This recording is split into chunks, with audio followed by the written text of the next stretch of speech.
Une robe en lin orange. C'est l'image que l'histoire a choisi de retenir, ou peut-être la seule tache de couleur que les pellicules granuleuses de l'époque ont pu sauver de l'obscurité. Cette couleur vibrante, presque insolente, était celle de la vie, de la victoire imminente, du faste des Kennedy.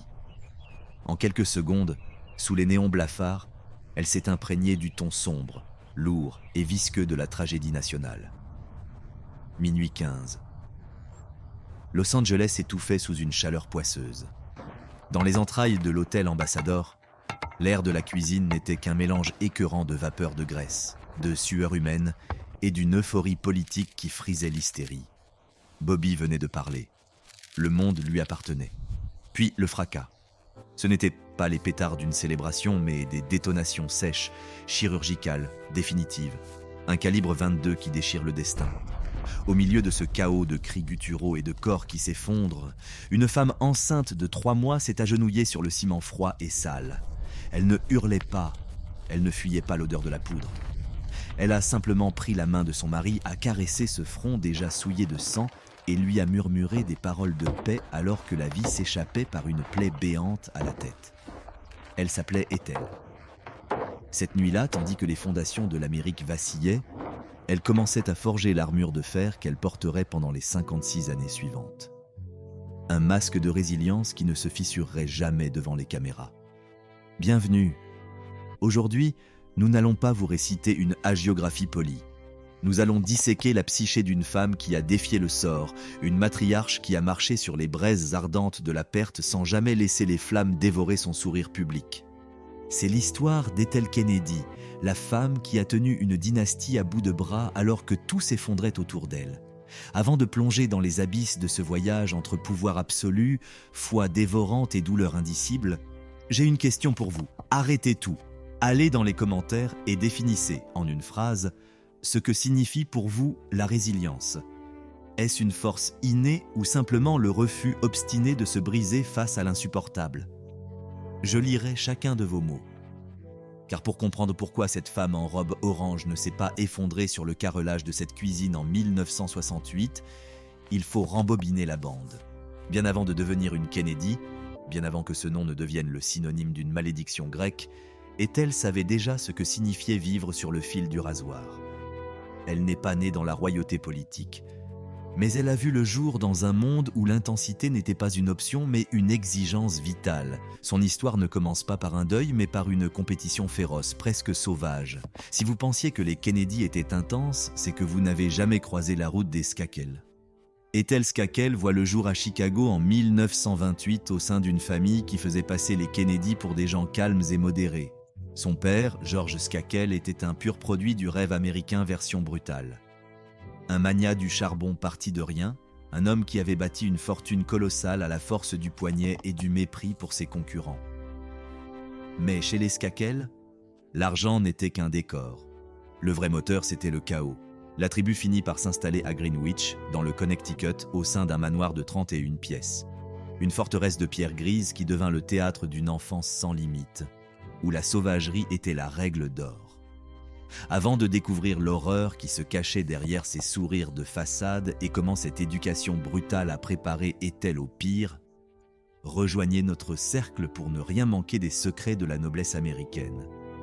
Ethel était la 6e d'une fratrie de 7. Dans cette demeure, le silence était une faiblesse. Pour exister, il fallait crier plus fort que les autres. Sa mère, Anne, était une catholique d'une dévotion si radicale que les voisins murmuraient, entre 2 verres de gin, que les Skakel étaient plus catholiques que le pape lui-même. Cette foi rigide, absolue, presque martiale, s'est infiltrée dans les os d'Ethel dès le berceau. Ce n'était pas une religion de soumission ou de recueillement, mais une foi combative, une arme de guerre.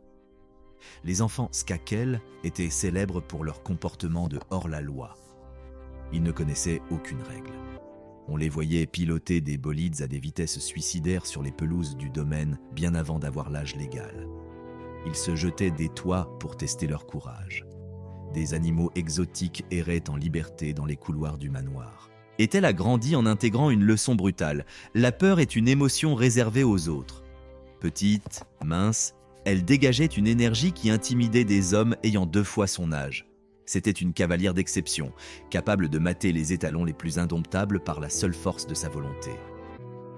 À l'école, les religieuses du Sacré-Cœur faisaient souvent le signe de croix en sa présence, non par piété, mais pour se protéger de ses frasques. Et telle était l'étincelle qui cherchait la poudre.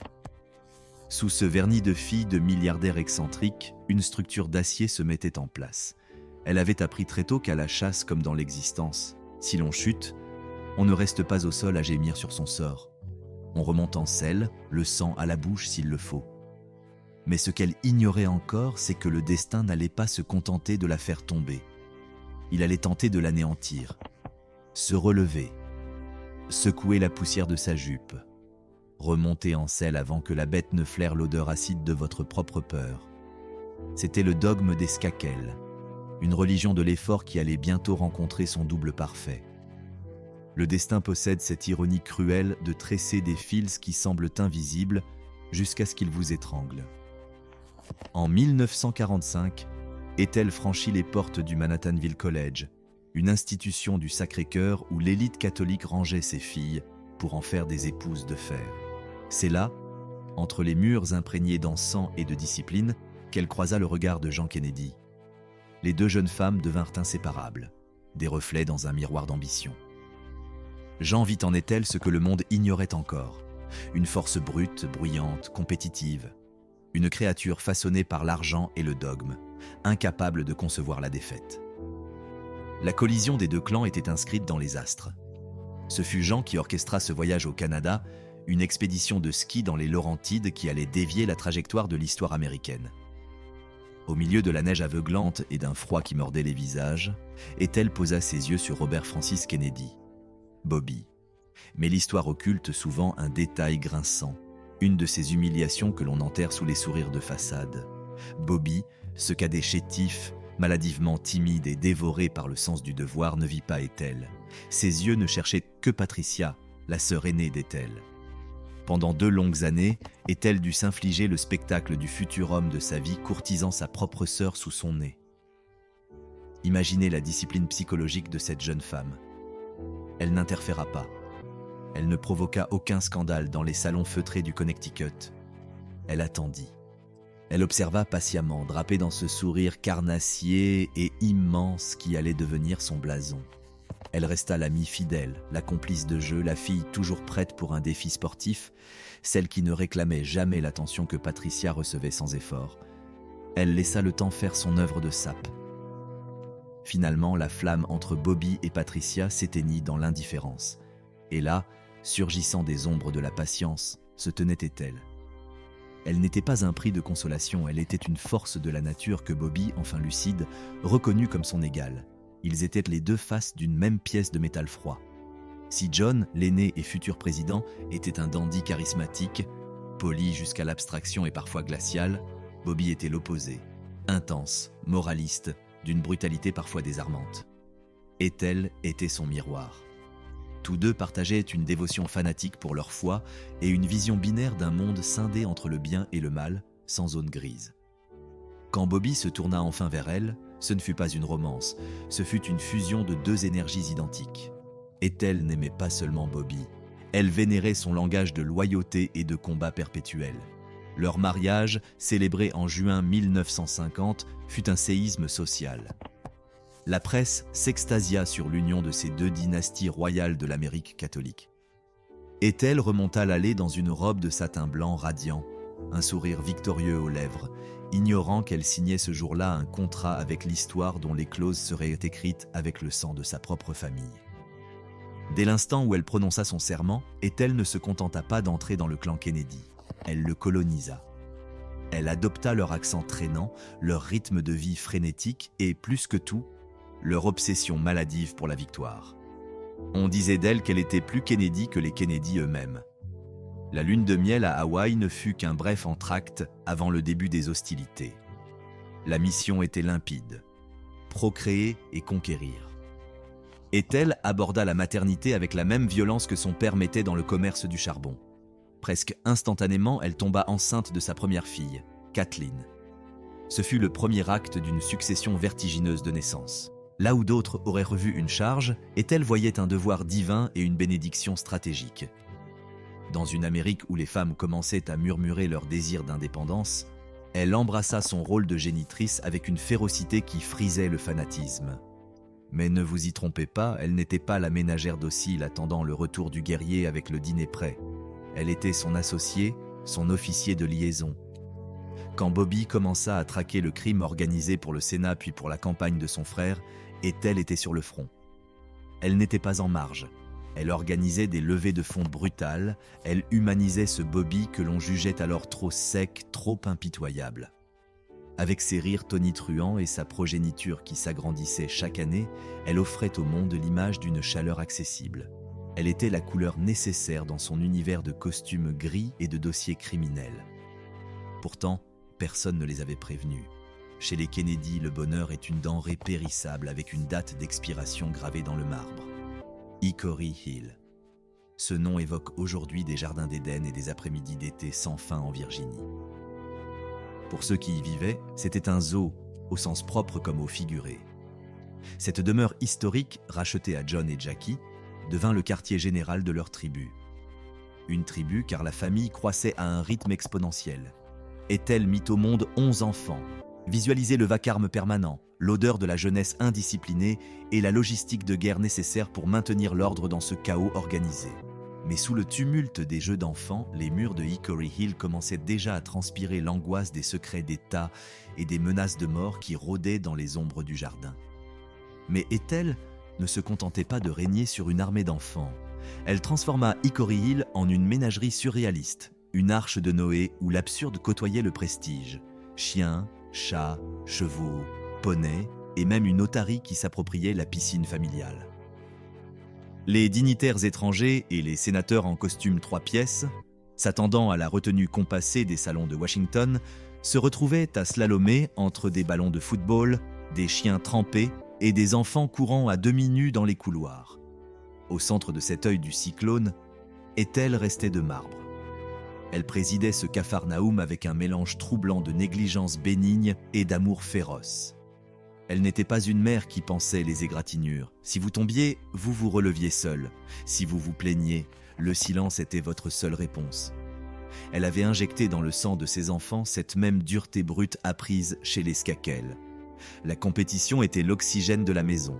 Chaque repas, chaque jeu, chaque discussion était une course qu'il fallait gagner sous peine d'inexistence. Sous ce vernis de divertissement frénétique, Ethel bâtissait en réalité une forteresse pour Bobby. À l'extérieur, il était le procureur général des États-Unis, l'homme qui avait osé déclarer une guerre totale à la mafia, le guerrier des droits civiques.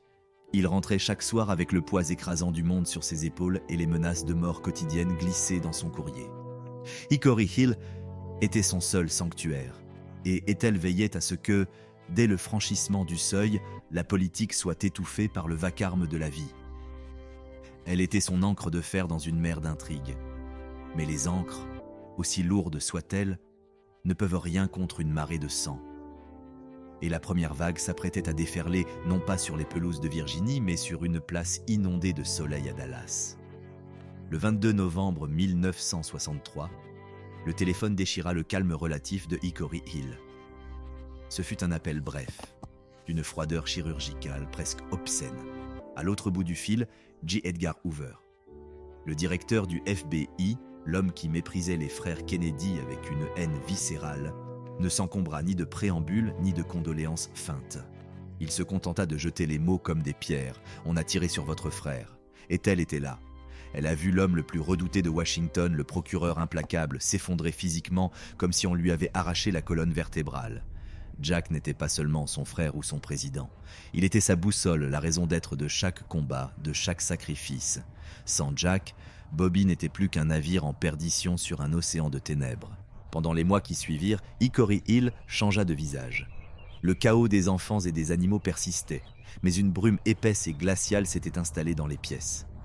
Bobby sombra dans une dépression catatonique, un deuil si profond qu'il confinait à la folie. Il passait des heures entières à fixer l'horizon par la fenêtre, drapé dans la veste d'aviateur de son frère mort, marchant comme un spectre dans les couloirs du manoir. C'est là que le véritable alliage d'Ethel fut révélé.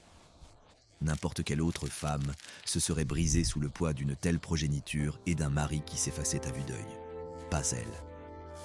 Elle devint le rempart.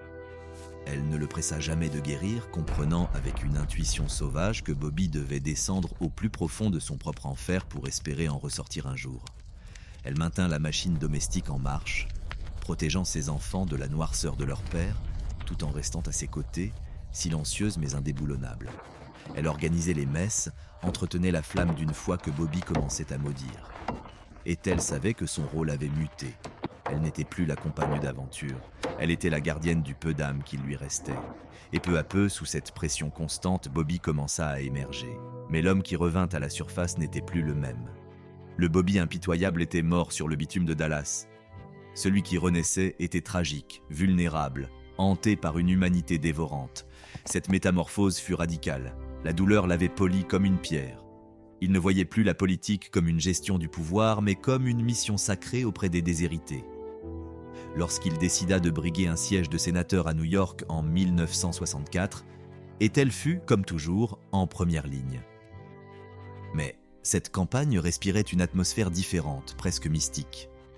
Il ne s'agissait plus de gagner pour le prestige du clan, mais de mener une croisade morale.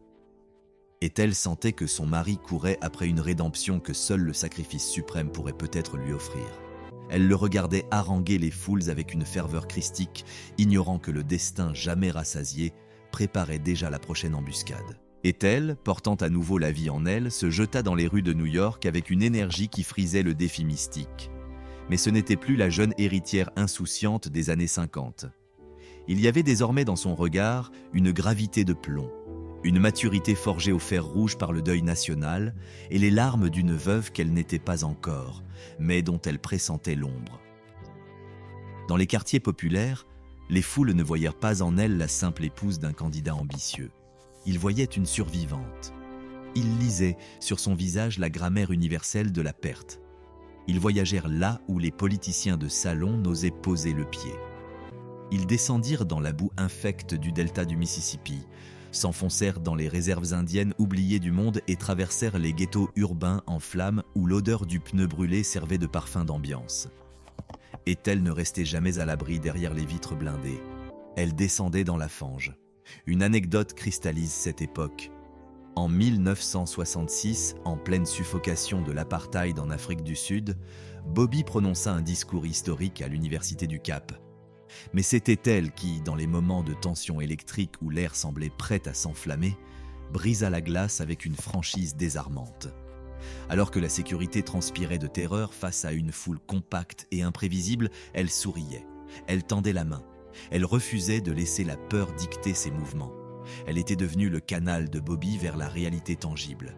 Pendant qu'il se perdait dans les tragédies d'Eschyle pour tenter de donner un sens au chaos, elle veillait à ce qu'il s'alimente et mémorisait pour lui les noms des oubliés. Ils formaient un duo monstrueusement efficace, l'idéalisme torturé et le pragmatisme solaire. Elle validait sa mission sacrée, sauver l'âme d'une Amérique à l'agonie. Elle ignorait que ce chemin de croix les précipitait vers une collision frontale avec des forces souterraines qui n'en avaient pas fini avec le nom de Kennedy. L'année 1968 surgit comme un augure sinistre. Le pays était une plaie ouverte, déchirée par la boucherie du Vietnam et les émeutes raciales qui transformeraient les villes en champs de bataille. Bobby hésita des mois durant avant de défier le président Johnson. Ethel, elle, n'eut pas un seul battement de cils. Elle savait que c'était son destin, son obligation morale, son apocalypse. Lorsqu'il annonça enfin sa candidature en mars, ce fut comme si une digue cédait. La campagne fut une frénésie de 85 jours, une tournée de rock'n'roll politique propulsée par l'hystérie collective et une espérance désespérée. Ethel était alors enceinte de son 11e enfant, Rory. Visualisez cette femme au ventre lourd, montant et descendant d'avions épuisants, saluant des foules en délire qui arrachaient les boutons de manchette de son mari et lui tirèrent les cheveux par pure dévotion religieuse. La peur était devenue leur compagne de chambrée. Les menaces de mort pleuvaient. Parfois, le simple claquement d'un pétard faisait s'accroupir toute l'escorte dans un réflexe de terreur pure. Tous, sauf Ethel. Elle gardait la tête haute, ce sourire figé comme un bouclier impénétrable. « Dieu nous protégera », répétait-elle. Elle le croyait. Mais même elle devait sentir ce souffle glacé sur sa nuque. Bobby se jetait dans les foules sans aucune protection, debout dans des décapotables, s'offrant en pâture à l'histoire. Ethel se tenait toujours à 1 mètre, vigilante, non pas comme une garde du corps, mais comme le témoin nécessaire de sa propre fin. La campagne finit par atteindre la Californie, l'état du verdict final. Ils étaient à bout de nerfs.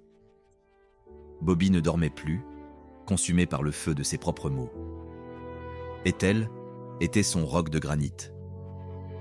Dans les instants de doute, quand les conseillers s'écharpaient sur les statistiques, elle lui rappelait pourquoi il saignait sur le terrain, pour les enfants affamés, pour les soldats sacrifiés dans la jungle. Elle croyait aveuglément qu'il pourrait panser les plaies du pays. Et cette nuit du 4 juin, quand les résultats de la primaire tombèrent, la victoire sembla leur donner raison. Après tant de morts, la lumière semblait enfin percer. Ils montèrent sur la scène de l'hôtel Ambassador.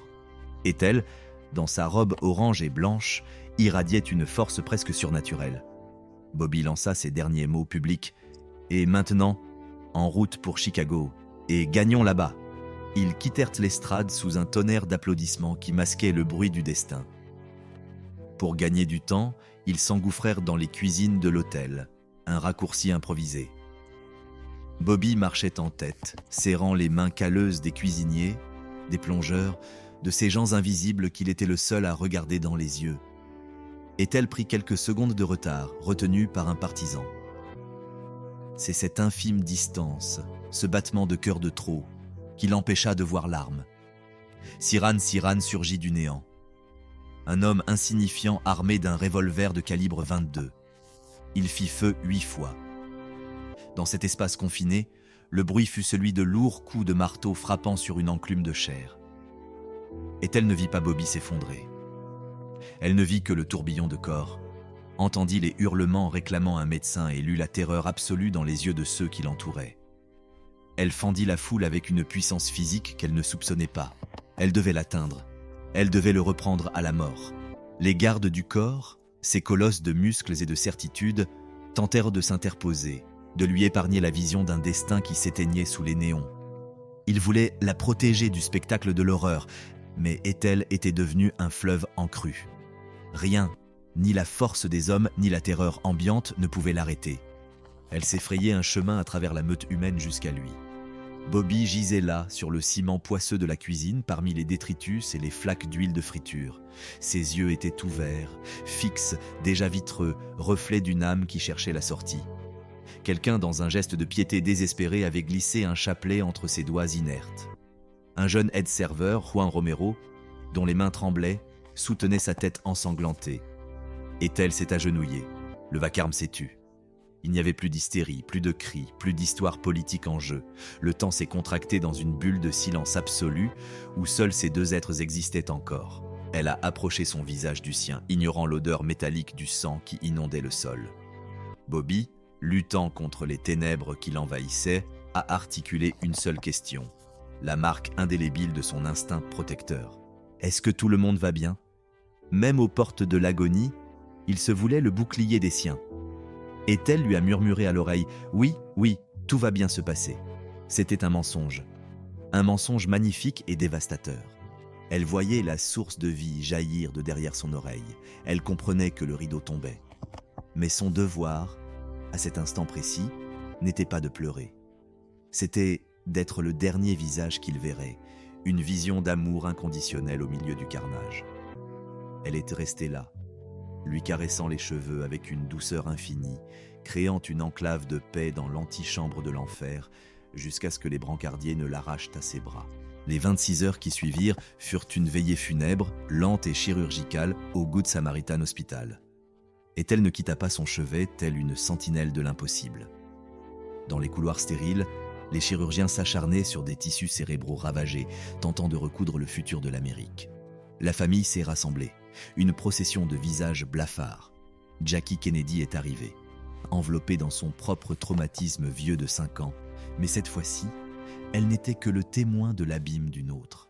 À l'aube du 6 juin, le verdict tomba. Bobby s'éteignit sous la main d'Ethel. Lorsque le moniteur cardiaque s'est figé en une ligne plate, elle n'a pas hurlé, elle ne s'est pas effondrée. Elle s'est levée, s'est dirigée vers les médecins et les infirmières et les a remerciés un par un avec une courtoisie glaciale. Sa discipline du Sacré-Cœur, cette éducation de fer où l'on ne montre jamais sa faille, était sa seule armure. Elle venait de perdre son mari, son allié, sa raison d'être. Mais elle agissait comme si elle présidait un comité de charité. C'était la naissance de la légende de Pierre. Le transfert du corps de New York à Washington fut une épopée de larmes et de sueur, l'un des événements les plus poignants de l'histoire du siècle. Un train funéraire emportait la dépouille de Bobby à travers les paysages meurtris de l'Amérique. Des centaines de milliers de personnes, un patchwork de classes et de races, s'étaient alignés le long des voies sous un soleil de plomb pour un dernier adieu. Ils pleuraient, agitèrent des mouchoirs, chantaient des hymnes. À l'intérieur du wagon, Ethel fit quelque chose qui défiait toute logique humaine. Au lieu de se terrer dans son wagon privé pour hurler sa douleur, elle s'est levée. Elle a parcouru le train entier, wagon après wagon, saluant les officiels brisés, réconfortant les amis dévastés, les sénateurs en larmes. C'était elle, la veuve enceinte de 8 mois qui portait le fardeau des autres. Avez-vous mangé quelque chose? Avez-vous besoin d'un oreiller? C'était son mécanisme de défense, une fuite en avant pour ne pas croiser le regard de l'abîme. Elle avait 10 orphelins dans ce train et un 11e dans son ventre. Elle n'avait pas le luxe de la compassion pour elle-même. Alors que le train rampait vers le cimetière d'Arlington, vers cette fosse creusée à côté de Jack, Ethel Kennedy décidait qu'elle ne serait jamais une victime. Elle serait une institution. Avant de découvrir la tyrannie du silence qu'elle a imposée à ses enfants et les tragédies qui allaient continuer de frapper ses fils, rejoignez notre cercle pour comprendre la malédiction des héritiers Kennedy. Les caméras finirent par s'éteindre. Le monde, avec sa cruauté habituelle, reprit sa rotation. Pour Ethel, le silence qui suivit l'enterrement fut un cri assourdissant. Elle retourna à Hickory Hill, cette demeure immense peuplée de souvenirs qui hurlaient son absence. Elle était seule avec 10 enfants traumatisés et une grossesse qui arrivait à son terme. En décembre 1968, 6 mois après le meurtre de Bobby, naquit Rory, l'enfant posthume. Celle qui ne connaîtrait son père qu'à travers des photographies en noir et blanc. Ethel serra ce bébé contre elle et pour un instant, la fragilité de l'existence a dû la frapper de plein fouet. Mais elle refusa de plier. Take a deep breath in and gently exhale. Remember, focus on your breath. Listen to the soft ambient sounds of the evening as elle enfila son masque de fer définitif. Dans sa maison, la tristesse fut proscrite. Elle interdit formellement de parler de la mort, de la douleur ou de la dépression. Bobby ne fut pas pleuré. Il fut divinisé. Il devint un saint intouchable, une figure mythique dont l'ombre planait sur chaque pièce, mais dont la perte était un sujet tabou. C'était sa stratégie de survie, la négation active. Si l'on n'en parle pas, cela n'existe pas. Si l'on continue de courir, la douleur ne nous rattrapera jamais. Hickory Hill devint un lieu de contrastes brutaux, une scène de théâtre permanent.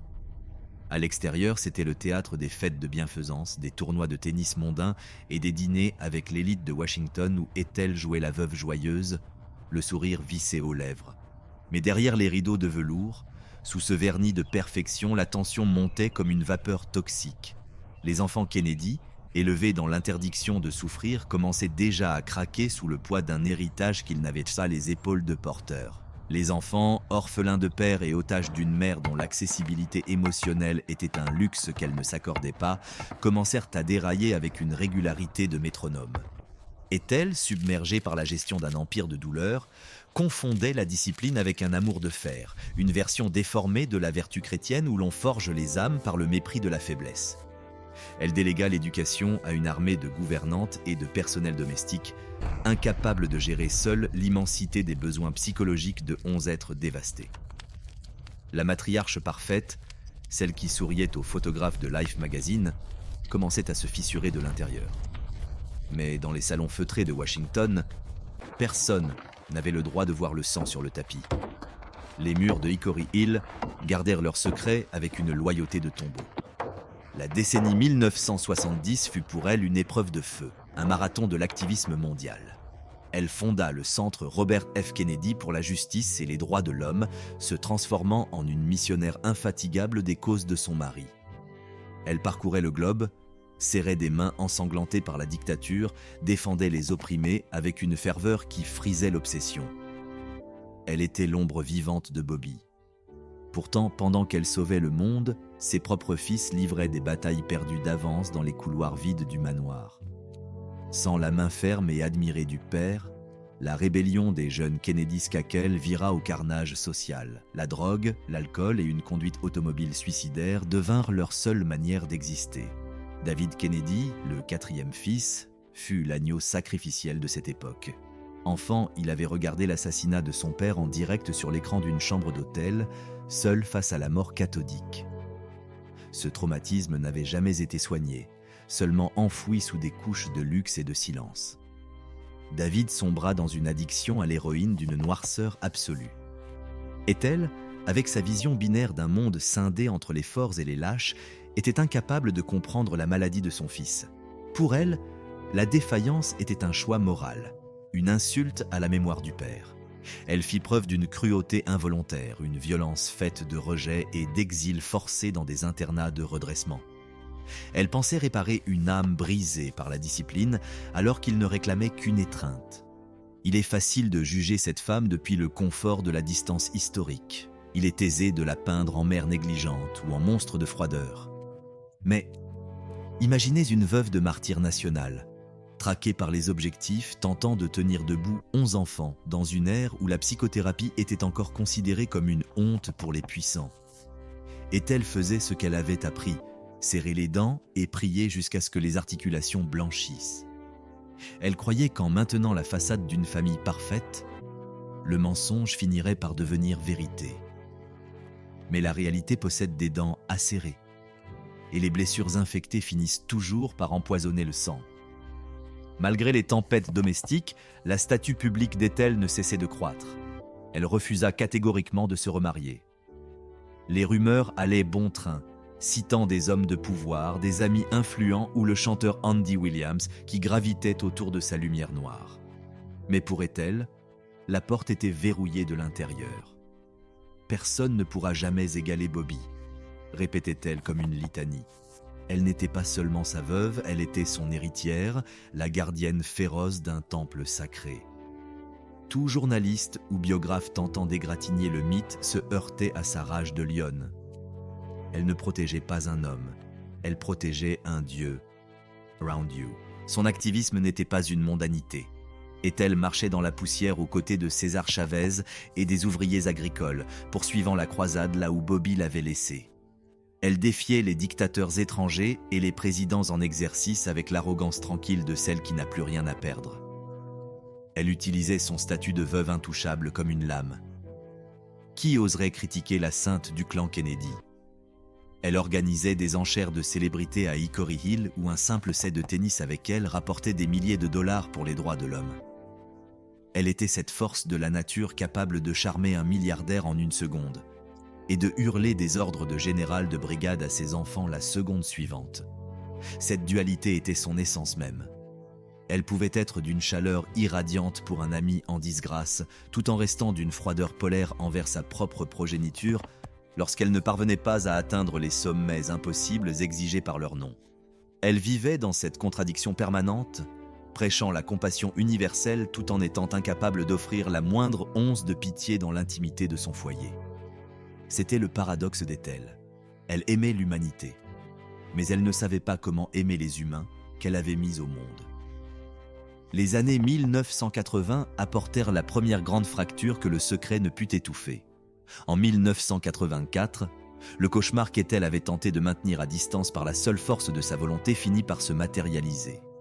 David, son fils brisé, celui qu'elle n'avait jamais su regarder en face, fut retrouvé mort dans une chambre d'hôtel en Floride. Une overdose. Il avait 28 ans. La nouvelle fut un coup de massue qui fit vaciller sa foi la plus profonde. Comment Dieu, son dernier allié, pouvait-il permettre une telle infamie ? Après Jack, après Bobby, après le sacrifice du non, la mort venait maintenant réclamer les enfants. Le silence de Hickory Hill n'était plus celui de la discipline, c'était désormais celui d'un cimetière à ciel ouvert. Aux funérailles de David, Ethel se tint droite, une colonne de marbre noir sous le soleil de Floride, mais pour la première fois, L'armure de la matriarche laissait paraître une balafre. Le monde extérieur, ce tribunal médiatique sans pitié, se jeta sur sa douleur comme des vautours sur une carcasse. On l'accusa de tout, de négligence, d'avoir privilégié les causes lointaines au détriment de la détresse de ses propres murs, d'avoir étouffé ses fils sous une pression dynastique devenue irrespirable. Elle ne répondit rien. Le silence était sa seule défense, une muraille de béton contre les flèches de l'opinion. Elle se réfugia dans l'automatisme de la foi, cherchant dans le vin du calice et l'hostie quotidienne un antidote à l'acide de la solitude. Mais le deuil d'une mère qui enterre son enfant est un territoire sauvage, une terre sans carte où les prières ne sont souvent que des échos perdus dans le vide. Pourtant, même avec le cœur en lambeaux, la machine Ethel ne s'arrêta pas. Elle ne savait pas comment s'arrêter. Michael, l'un de ses fils les plus prometteurs, prit le relais de l'organisation familiale. Il devint son bras droit, son pilier, celui sur lequel elle s'appuyait pour ne pas chanceler. Pendant un temps, un équilibre fragile sembla s'installer à Hickory Hill, une cohabitation silencieuse avec les cicatrices. Mais la malédiction Kennedy, cette narration macabre que l'Amérique dévorait comme un feuilleton sanglant, n'avait pas encore étanché sa soif. L'année 1997 marqua le retour du bourreau.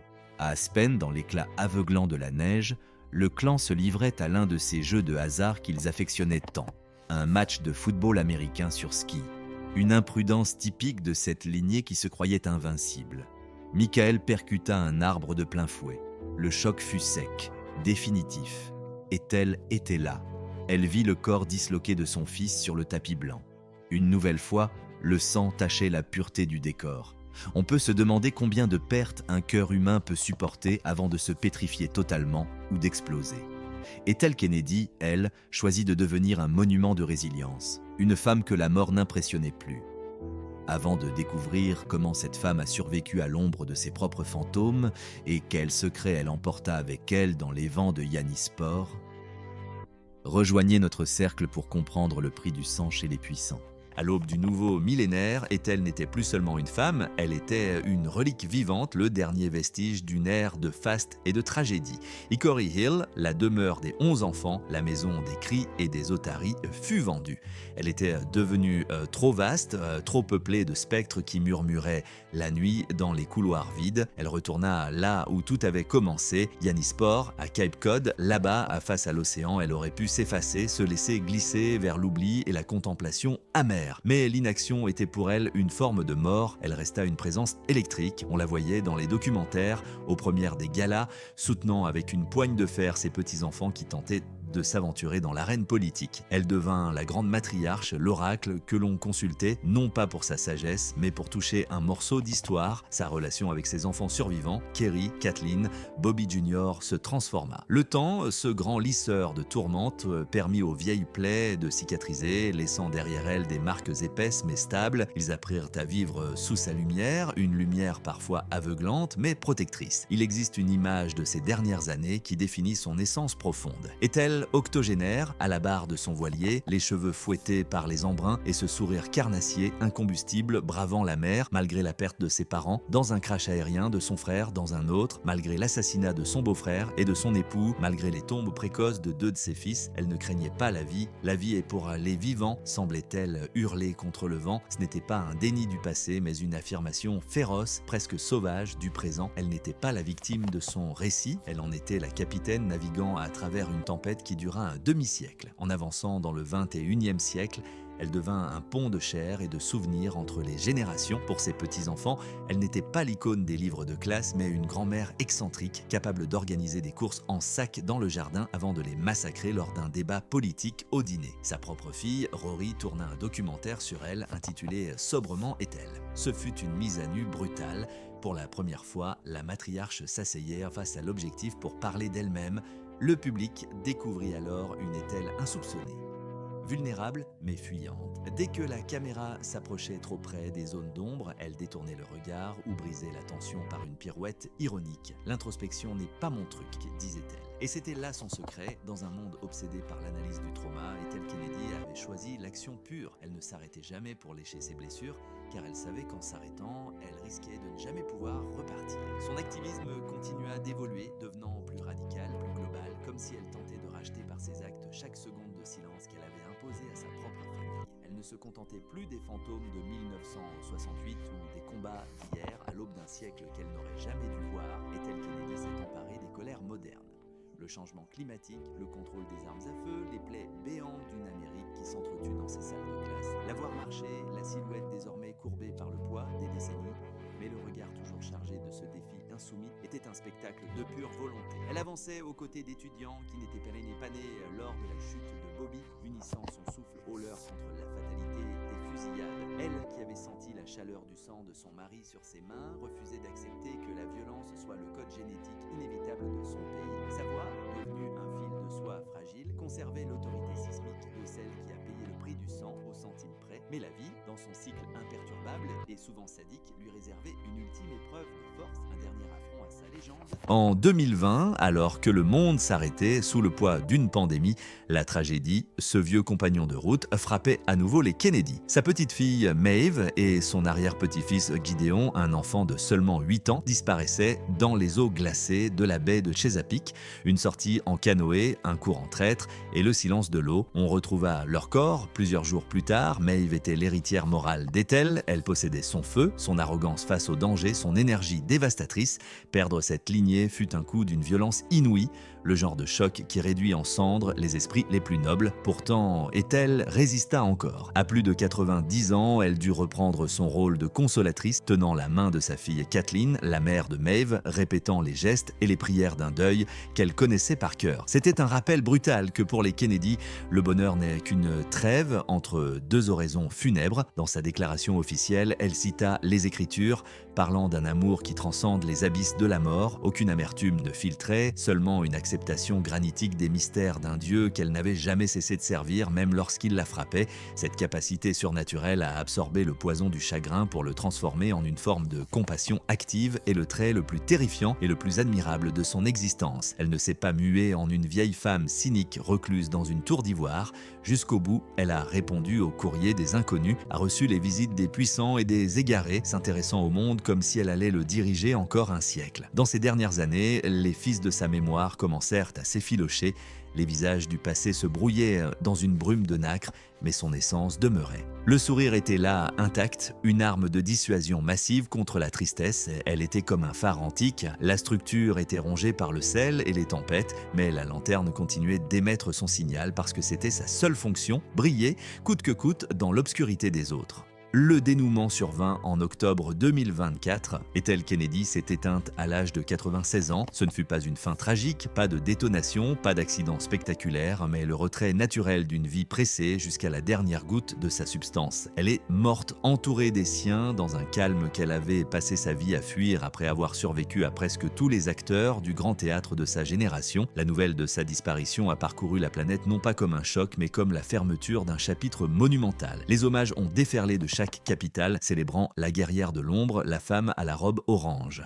Mais au-delà des éloges protocolaires, c'est le silence laissé par son départ qui fut le plus éloquent. Avec elle s'envolait le dernier lien organique avec l'ère de Camelot, cette époque où l'on croyait encore que la politique pouvait sauver le monde. Ethel était la gardienne de ce rêve blessé. Ses funérailles furent une célébration de la vitalité, exactement comme elle l'avait ordonné. Pas de lamentation, mais de la musique, des rires et des récits sur son esprit indomptable qui faisait trembler les présidents et les domestiques.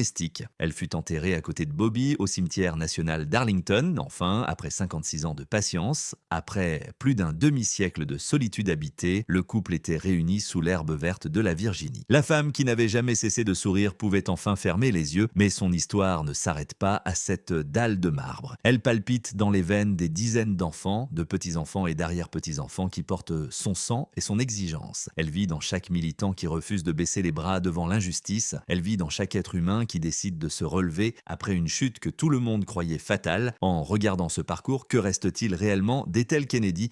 Il est aisé de la réduire à une caricature, celle de la veuve stoïque ou de la matriarche excentrique. La vérité est bien plus brutale. Elle nous enseigne que la résilience n'est pas l'absence de douleur, mais la décision souveraine de continuer à vivre malgré elle. Elle nous montre que la foi n'est pas un bouclier contre le malheur, mais une canne pour traverser les flammes. Elle n'était pas parfaite, elle fut dure, parfois jusqu'à l'excès, souvent impitoyable avec les siens comme avec elle-même, mais elle fut réelle dans un monde de simulacres. Elle a vécu avec une authenticité terrifiante. Elle a aimé avec férocité, a combattu avec passion et a souffert avec une dignité qui confine au sacré. Sa vie nous pose une question que nous préférons éviter.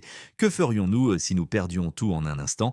Aurions-nous la force de nous lever, de nous coiffer, d'enfiler une robe de lino orange et de sortir affronter le monde avec un sourire victorieux ? Le témoin silencieux de cette épopée reste ce souvenir d'une cuisine à Los Angeles, là où tout s'est brisé. Et tel Kennedy a prouvé que même si le destin peut vous arracher l'homme que vous aimez, il ne pourra jamais vous arracher la volonté d'être celle qui reste debout pour raconter la suite. La flamme de Bobby ne s'est pas éteinte en 1968, elle a simplement changé de corps, trouvant refuge dans l'acier d'une femme qui a refusé de mourir avant d'avoir achevé sa mission. Et elle a choisi la vie, obstinément, violemment, presque par vengeance. Elle a préféré le vacarme insupportable de 11 enfants au silence mortifère des mausolées. Elle a élu l'action frénétique comme remède à la paralysie, et l'espoir comme une insulte à la désolation qui frappait à sa porte chaque matin. Ce choix quotidien, répété pendant près d'un siècle comme une prière de guerre, est son véritable monument. Ce ne sont pas les lois qu'elle a murmurées à l'oreille des puissants, ni les édifices de verre et de béton qui portent son nom, mais l'exemple brut d'une volonté d'acier qui a refusé, jusqu'à son dernier souffle, d'être définie par la tragédie.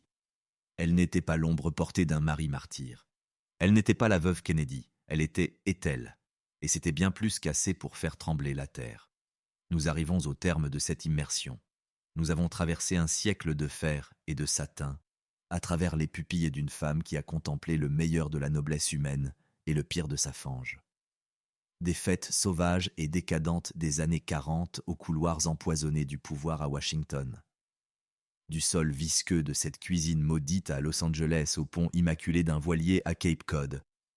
L'histoire d'Ethel Kennedy n'est pas une simple biographie, c'est le récit de la résistance moléculaire de l'âme humaine face à l'absurde. Au commencement de ce voyage, je vous ai demandé de définir la résilience. Maintenant que vous avez contemplé l'étendue de ses cicatrices et la hauteur de ses remparts, cette définition a sans doute muté. La résilience, ce n'est pas une théorie, c'est Ethel Kennedy agenouillée sur le carrelage gras, murmurant des mots d'amour à un homme dont la vie s'échappe sur le béton.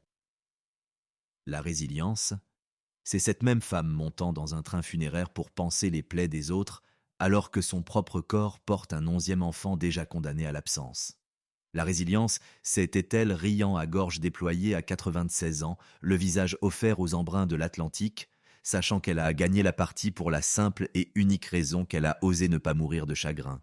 Merci d'avoir partagé ce parcours documentaire à nos côtés.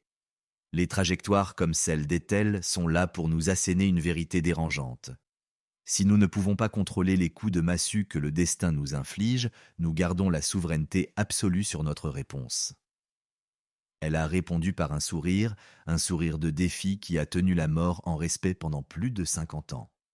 Si ce récit a fissuré vos certitudes, s'il vous a forcé à regarder vos propres ombres en face, partagez-le. Et n'oubliez pas ce que je vous ai demandé au début. Déposez votre commentaire. Car en fin de compte, nous sommes tous en train de rédiger jour après jour notre propre manuel de survie dans un monde qui ne nous veut pas toujours du bien. La robe orange a fini par s'effacer dans les archives du temps, mais l'odeur du sang et du sel demeure. La matriarche est partie rejoindre ses morts, laissant derrière elle une question qui brûle encore sous les dorures du pouvoir. Et vous, quel masque porterez-vous pour affronter votre prochain naufrage ?